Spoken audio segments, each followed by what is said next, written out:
You land your dream job. You're bursting with excitement and can't wait to share the news with your closest friend. But when you tell them, something feels off.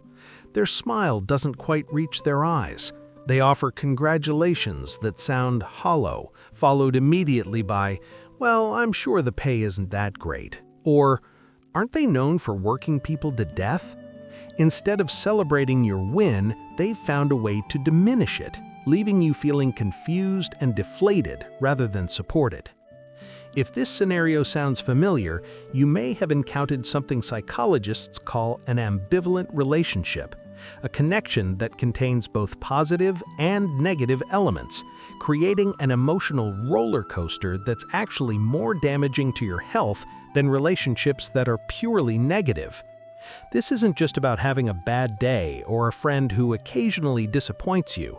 This is about systematic patterns that reveal someone in your circle doesn't genuinely want you to succeed.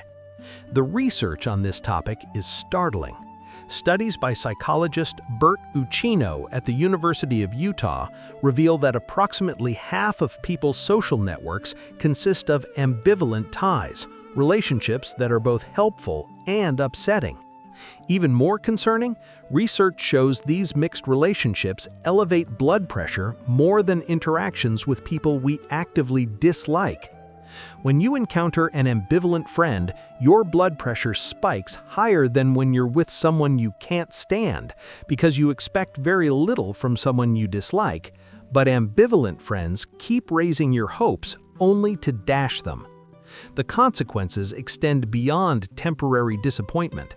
Research demonstrates that the more ambivalent relationships you maintain, the more likely you are to experience depression, chronic stress, and life dissatisfaction. These relationships have been linked to increased cardiovascular reactivity, higher inflammation levels, faster cellular aging measured by telomere length, and even greater coronary calcification. In other words, fake friends aren't just emotionally exhausting, they're literally shortening your life. Today, we're exploring 5 scientifically validated ways to detect fake friends who want to see you fail, understand why these relationships are so damaging, and most importantly, how to protect yourself before they drain your energy, damage your mental health, and hold you back from the life you deserve. Way 1. They can't genuinely celebrate your wins. The first and perhaps most telling sign of a fake friend is their inability to feel genuine happiness when good things happen to you. True friends create an environment where they support each other and contribute to each other's growth.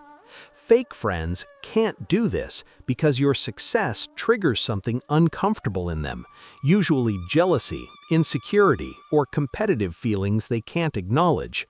When you share exciting news about a promotion, accomplishment, or positive life event, pay close attention to their initial reaction. Genuine friends show authentic emotional responses. Their faces light up. Their enthusiasm feels real. Their questions demonstrate genuine interest in your experience. Fake friends, however, display what psychologists call incongruent emotional responses. Their words say one thing, while their body language and tone communicate something entirely different. The response patterns fall into several categories. Some fake friends employ the immediate deflation technique, where they quickly pivot from your announcement to why it's not as great as it seems.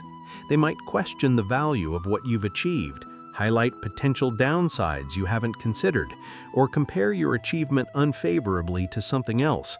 That's great, but have you thought about how much more stressful your life will be? Congratulations, though I heard that company has terrible work-life balance. Others use comparative diminishment, where they immediately shift focus to their own accomplishments, or frame your success in relation to someone who's achieved more. "Oh, that's nice. My cousin just got promoted to VP, actually." This response serves to minimize your achievement while elevating their status in the comparison. The backhanded compliment represents another common pattern. These statements superficially sound positive, but contain embedded criticism or delegitimization. "Wow, you got the promotion. I guess being friends with the boss really pays off." "You look amazing. Must be nice to have time for the gym while the rest of us are swamped." These comments acknowledge your success while simultaneously suggesting it's undeserved, implying advantage or privilege rather than merit. Research published in various psychology journals confirms that people who can't share in others' happiness often harbor underlying jealousy. Experts in psychology today explain that when someone consistently demonstrates this pattern, it reveals something fundamental about the relationship. It's not a friendship based on mutual support and genuine care. At best, you're acquaintances. True friends want to see each other win because someone else's success doesn't diminish their own worth. The inability to celebrate your wins is particularly revealing because it's a moment when friendship should shine brightest.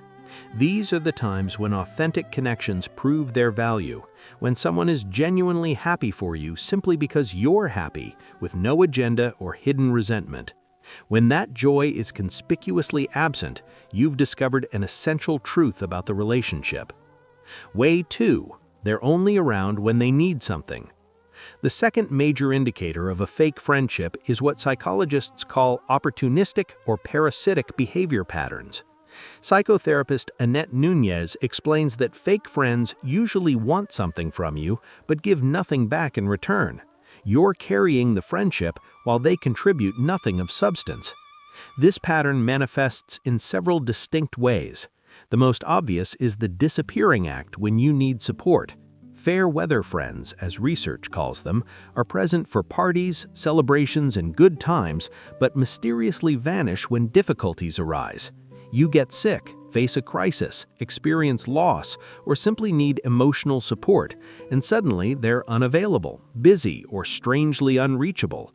Yet when their life presents challenges, you expect them to drop everything and provide support. The one-sided communication pattern is equally revealing. You're always initiating contact, making plans, checking in, and maintaining the relationship. They rarely reach out unless they need something specific, advice, a favor, an introduction, or emotional support. When you stop initiating, the friendship essentially ceases to exist, revealing that it was never a mutual connection. Licensed marriage and family therapist Tiana Leeds explains that quality friendships include support, loyalty, and closeness, 3 elements completely absent in fake friendships. Instead, fake friends view the relationship from the perspective of what they can get from you rather than what you can build together. The transactional nature becomes particularly clear in their engagement patterns. They're animated and attentive when discussing their problems, dreams, or interests, but when conversation turns to your life, they become distracted, change the subject, or offer perfunctory responses before steering things back to themselves. Conversations feel like monologues about their experiences rather than genuine exchanges. Social media often reveals this dynamic starkly. They might tag you in posts with captions suggesting closeness, BFFs forever, or my ride or die, creating public performances of friendship, but in private interactions, they barely acknowledge you. This public persona creation serves their needs, making them appear popular, well-connected, or socially successful, while the private reality reveals they don't invest in the actual relationship. The conditional friendship is another red flag. They're interested in you specifically because of what you offer: access to other people they want to meet, professional opportunities, social status, or tangible resources. Once those benefits are no longer available, or they've achieved what they wanted, their interest evaporates. One person shared, "He started showing interest in me, asking me to join them for football matches and nights out. I soon realized it was all because he was interested in a girl I know and used me to get closer to her." Research in evolution and human behavior confirms that opportunistic friendships rarely last, precisely because they're built on self-interest rather than genuine connection. When someone disappears when you need them but suddenly reappears when they need a favor, you already have your answer about the relationship's authenticity. Way 3. They talk about others behind their backs. The third critical warning sign involves gossip and talking negatively about others when they're not present. Professor Glenn Gerhar explains in Psychology Today that when people put others down, they usually do it because they need to be seen as superior, confident, and powerful. This behavior typically has massive inferiority complexes and jealousy as root causes. Here's the crucial insight. If someone talks badly about someone close to them to you, they're not being honest or genuine, and they're certainly doing the same thing to you when you're not around. Beware of people who display this pattern because you're not immune to their gossip, regardless of how special you think your relationship is. The gossip pattern serves multiple psychological functions for fake friends. It creates artificial intimacy by sharing secrets and creating a sense of being in the know together. It positions the gossiper as having special information and status. It divides potential allies by sowing seeds of distrust and conflict. And it provides the gossiper with a sense of superiority by highlighting others' flaws or problems. Pay attention to how they discuss previous friends, former partners, or current mutual acquaintances. If everyone in their past was terrible, all exes were crazy, all former friends betrayed them, all colleagues were incompetent or jealous, the common denominator is them, not everyone else. While anyone can have one or two bad relationships, fake friends leave consistent trails of burned bridges and blame everyone else for the pattern. The betrayal of confidence is particularly toxic. They share information others told them in confidence, violating trust as a form of social currency. They might justify this by framing it as concern or honesty, but genuine friends understand that maintaining confidences is fundamental to trustworthy relationships. Research shows that betrayal and social rejection activate the same brain regions as physical pain. When you realize someone you trusted has been talking about you behind your back, it's not just emotionally painful, your brain is processing it as genuine harm. This neurological reality explains why gossip is so damaging and why people who engage in it create such toxic social environments. The gossip also creates what psychologists call triangulation, involving third parties in conflicts or relationships in destructive ways. The fake friend might tell person A that person B said something negative about them, then tell person B that person A is upset, creating conflict between two people who were previously allies. This manipulation neutralizes both as potential threats, while positioning the gossiper as the trusted intermediary. If someone feeds you information about what others allegedly said or did, ask yourself why they're sharing this. Genuine friends try to resolve conflicts directly or help maintain positive relationships. Fake friends thrive on drama and division because it keeps them at the center of attention and prevents others from comparing notes about their behavior. Way 4. They undermine you or sabotage your efforts. The fourth major sign involves active undermining, behaviors designed to make you fail, look bad, or miss opportunities. This goes beyond simply not supporting you. It's deliberately creating obstacles to your success. While the previous signs revealed passive hostility or indifference, this represents active malice. Sabotage takes many forms. In professional contexts, a fake friend might forget to pass along important information, fail to include you in crucial conversations or meetings, or share credit for your work while ensuring you receive blame for failures. They might volunteer you for problematic assignments without asking, make commitments on your behalf that create difficulties, or undermine your ideas in group settings. In social contexts, sabotage might involve interfering with potential romantic interests, making you look bad in front of others, excluding you from gatherings they know you'd want to attend, or creating situations designed to embarrass or diminish you. One particularly cruel form involves setting you up for social failure, encouraging you to do something that will make you look foolish or inappropriate. The competitive framing of every interaction reveals underlying hostility. Everything becomes a contest they need to win. If you buy a new car, they suddenly need a better one. If you achieve something at work, they immediately recount their superior accomplishment. If you're struggling with something, they make sure everyone knows they handled the same challenge more successfully. This constant one-upmanship creates exhausting dynamics where nothing is ever simply shared or celebrated. Everything must be compared and ranked.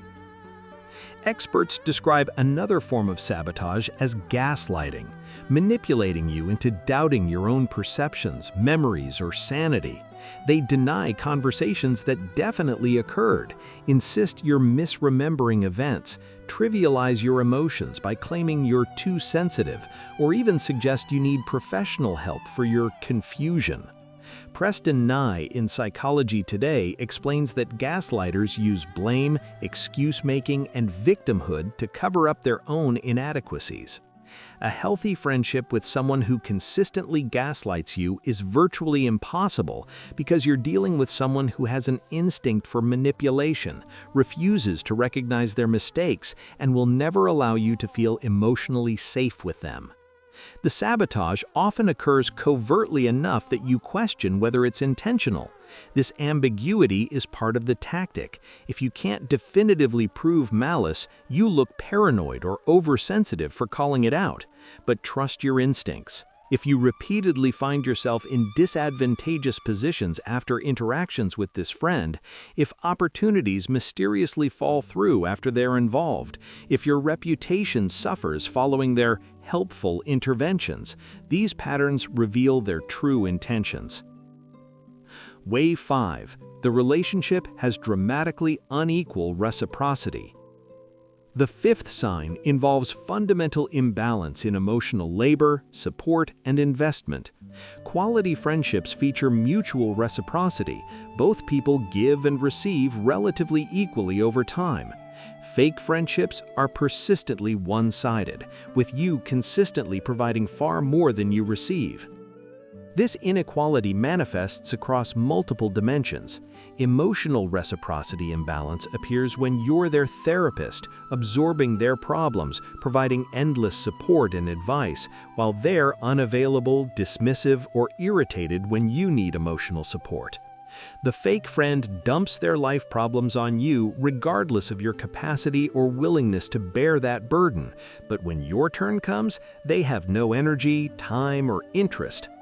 Effort reciprocity shows in who initiates plans, maintains communication, and invests in the relationship. If you stopped making all the effort, would the friendship exist? With fake friends, the answer is usually no. They're passive recipients of your friendship rather than active contributors to it. Resource reciprocity becomes evident in practical matters. They borrow things and return them damaged or never return them at all. They ask for favors but are mysteriously unavailable when you need help. They expect financial generosity from you while being stingy in return. They use your connections, knowledge, and resources while offering nothing comparable back. Celebration and commiseration reciprocity reveals whether they show up for both your highs and lows. Fake friends might appear for celebrations where they can bask in reflected glory or enjoy the party, but they vanish during difficult times when you actually need support. Conversely, they expect you to be present for every crisis while taking your happiness for granted. The imbalance extends to accommodation and compromise. In genuine friendships, both people occasionally accommodate the other's preferences, compromise on plans, and consider each other's needs. Fake friends expect constant accommodation from you while offering none in return. Plans revolve around their schedule, preferences, and convenience. Your needs and limits are viewed as inconvenient obstacles rather than legitimate considerations. Research shows that this inequality creates the very definition of exploitation. One person consistently benefits while another consistently loses in the exchange. Psychotherapists emphasize that you're carrying the friendship while the friend contributes nothing, creating dynamics that are emotionally exhausting and ultimately unsustainable. The fake friend might even explicitly frame the inequality as your role. They position themselves as the star or main character while you're cast as the supporting role, there to bolster their ego, solve their problems, celebrate their achievements, and validate their experiences without expecting reciprocal treatment. The ambivalent relationship, more toxic than pure negativity. Here's perhaps the most counterintuitive and important insight from the research. Ambivalent relationships, those that contain both positive and negative elements, are actually more harmful than relationships that are purely negative. Bert Uccino's research reveals why this occurs.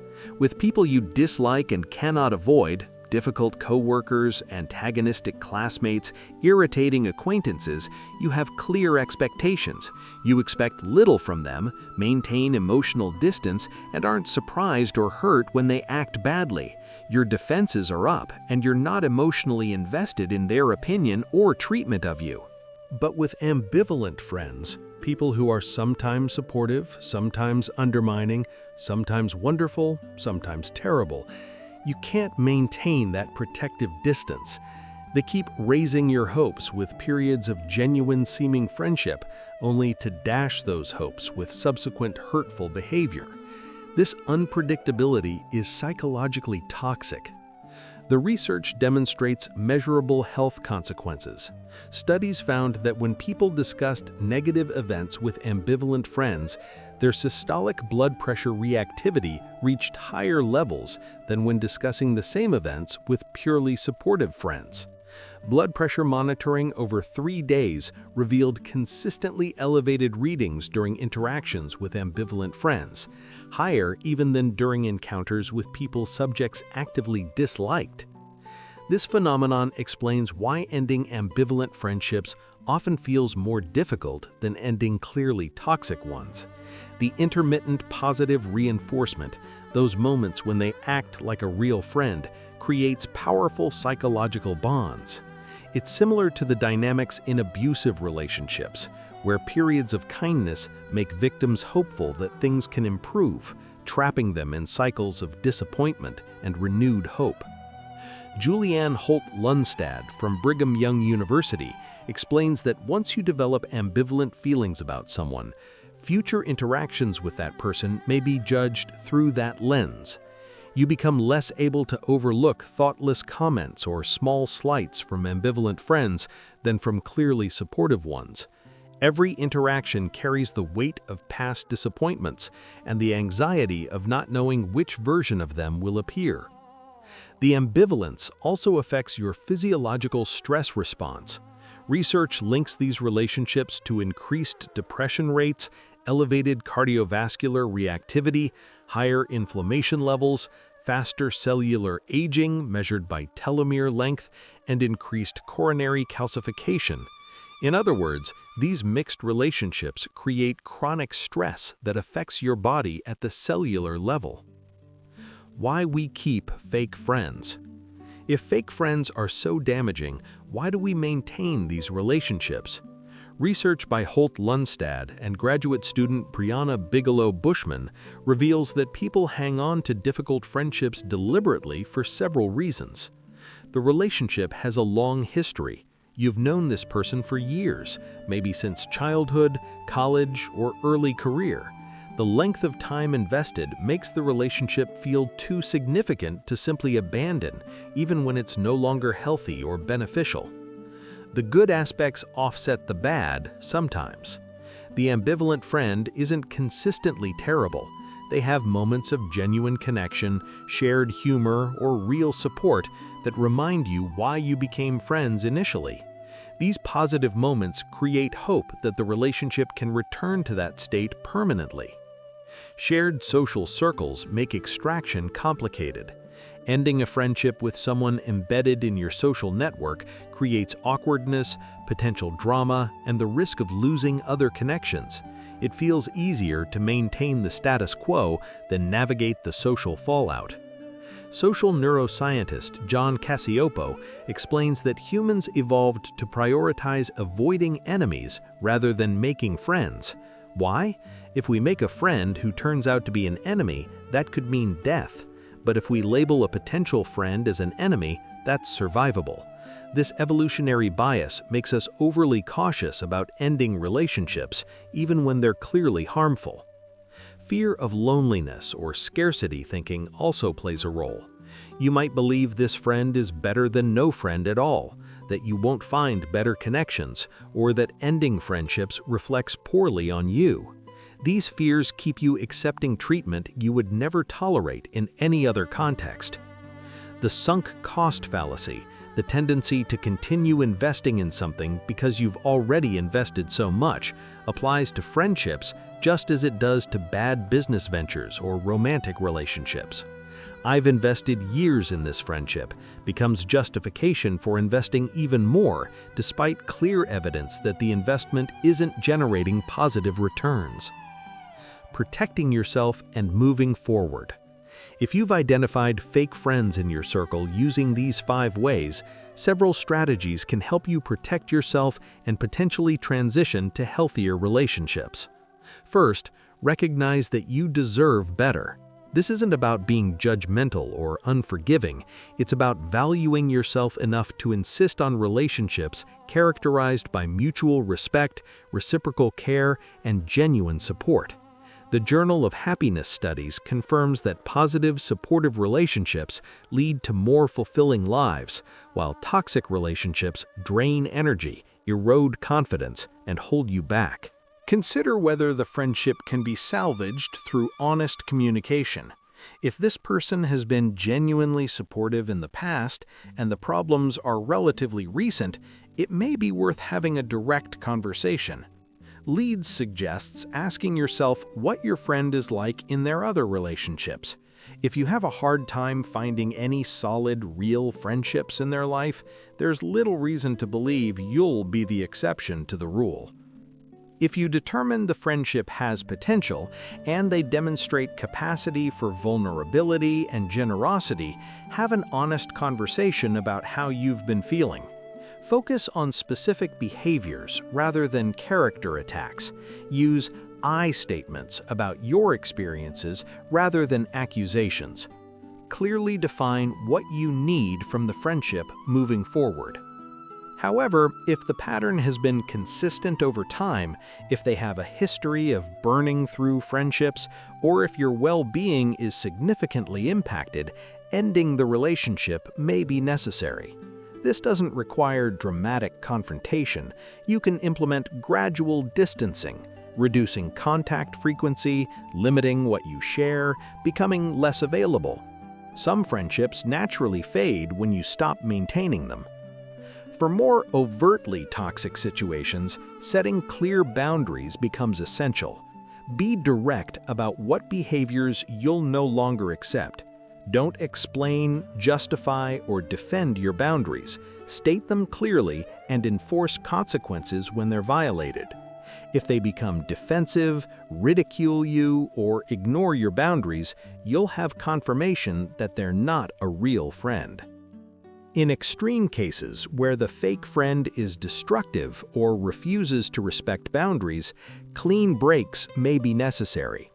In the best-case scenario, you'd be honest and direct, explain why you can no longer maintain the friendship, focus on your needs and feelings rather than blame and accusations, have the conversation in a neutral, private setting, and be prepared that they might become defensive and hurt. Invest your freed time and energy into people who genuinely lift you up. Quality friendships feature mutual support, authentic celebration of each other's successes, reciprocal emotional labor, genuine enjoyment of each other's company, and the ability to be your authentic self without fear of judgment or sabotage. Detecting fake friends who want to see you fail isn't about becoming cynical or suspicious of everyone around you. It's about developing discernment that protects your emotional well-being, your energy, and your potential for growth. The 5 ways we've explored: inability to celebrate your wins, opportunistic behavior, gossiping about others, active undermining, And dramatically unequal reciprocity provides scientifically validated indicators that someone in your circle may not have your best interests at heart. The research is unambiguous. Ambivalent relationships, those containing both positive and negative elements, are more damaging to your health than purely negative ones.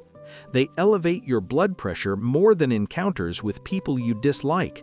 They increase your risk of depression, chronic stress, and life dissatisfaction.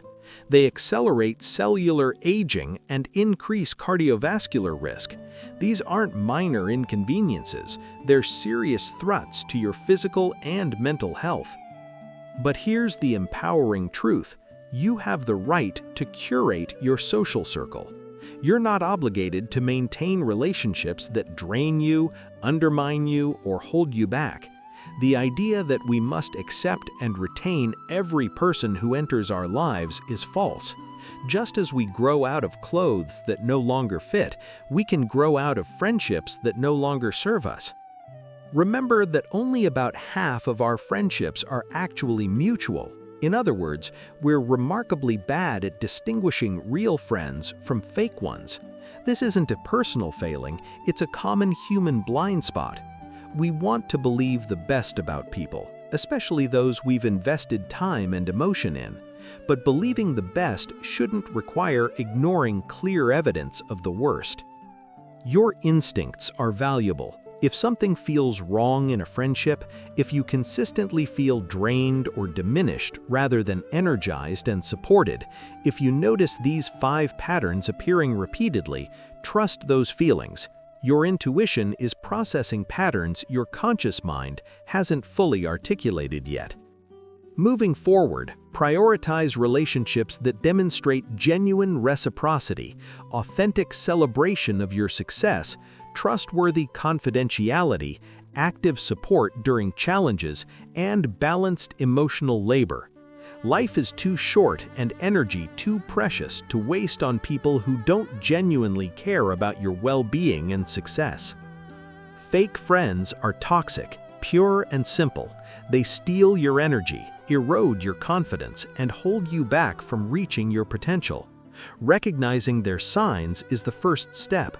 The real power comes from setting boundaries, distancing yourself or ending these connections, and surrounding yourself with people who truly lift you up. You deserve friends who celebrate your wins with genuine joy, who show up when you need support, who speak about you with respect when you're not present, who champion your efforts rather than sabotaging them, and who invest in the friendship as much as you do. These people exist. By clearing space currently occupied by fake friends, you create room for authentic connections that enrich your life rather than drain it. Your social circle should be a source of strength, support, and joy, not a minefield of hidden hostility, manipulation, and undermining. Choose wisely, trust your instincts, and never apologize for protecting your peace.